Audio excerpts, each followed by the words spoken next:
בשנות הסכמי אוסלו א' ואוסלו ב'. זה אומר עליי שאני ימין, נכון? 17 שנה הייתי פרשנית פוליטית של עיתון מקור ראשון, שהוא עיתון ימין לכל דבר ועניין. ביום חמישי לא הצטרפתי להפגנה מול הכנסת, הפגנה שארגנה הממשלה בעד עצמה. איזה בושה!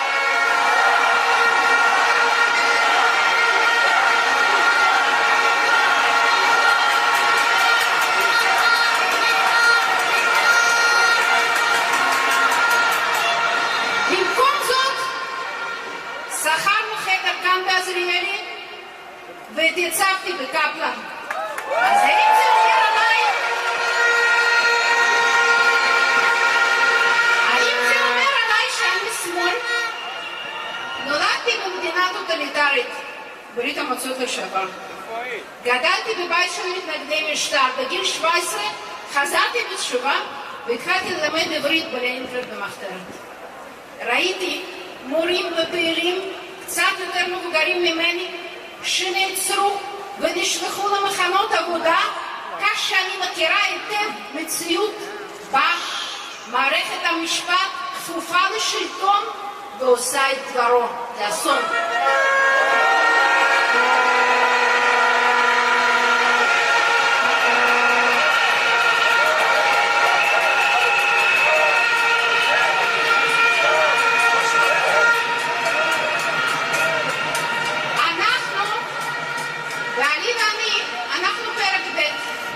שנינו מתנחלים עם 20 שנות ותק.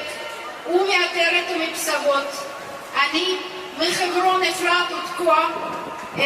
הוא מבנימין, אני מהרי יהודה.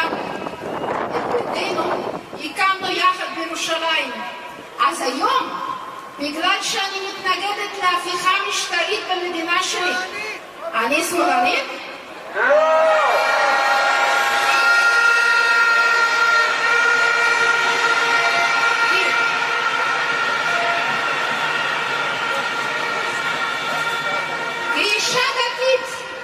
אני מודעת היטב לסכנה של החקיקה החרדית. חקיקה שתפגע בראש וראשונה בקהילות שלנו. קהילות בהן היום נשים יכולות להעביר הרצאות ושיעורים לקהל מעורב ולשאת דרשה בבית הכנסת. לא לחקיקה החרדית. לא ניתן.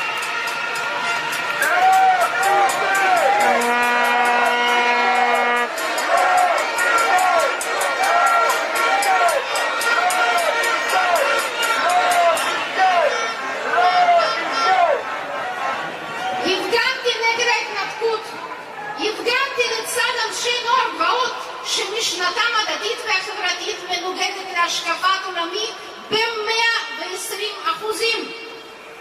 אמרתי לעצמי, היום, עכשיו, המלחמה היא על גוש קטיף, על הדת ועל החברה נריב איתם לאחר מכן. היום אני מפגינה נגד הניסיון לחולל הפיכה משטרית בישראל. היום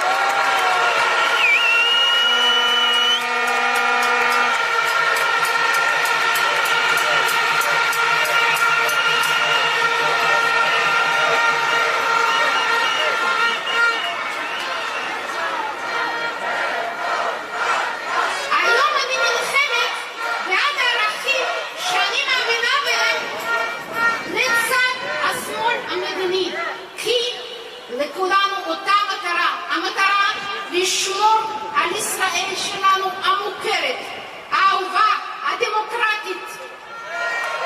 דמוקרטיה.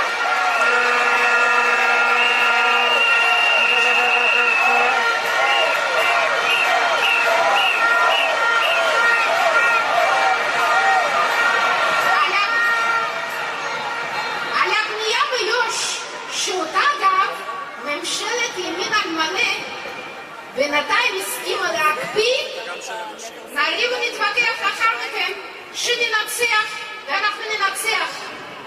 אני יודעת.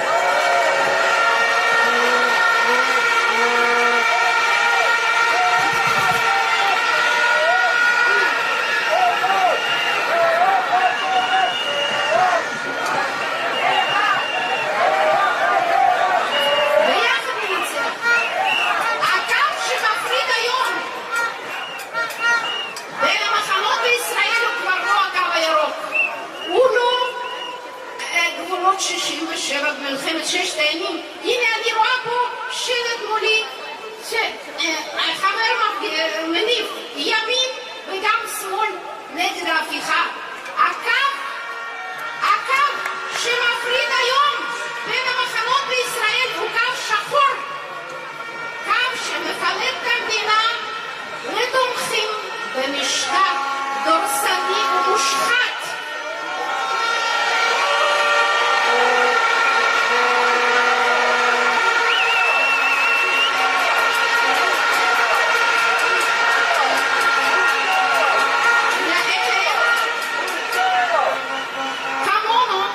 שתומכים בדמוקרטיה ורוצים להגן על הדמוקרטיה. דמוקרטיה!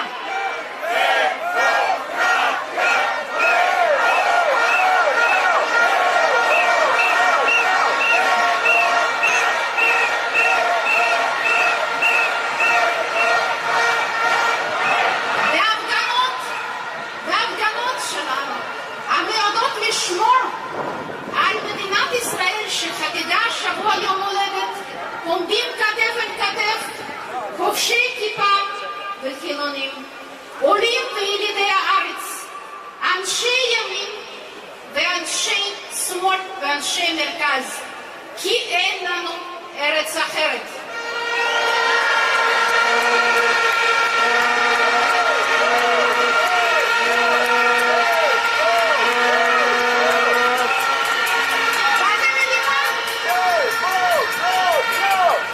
מדינה לא דמוקרטית היא לא מדינה יהודית.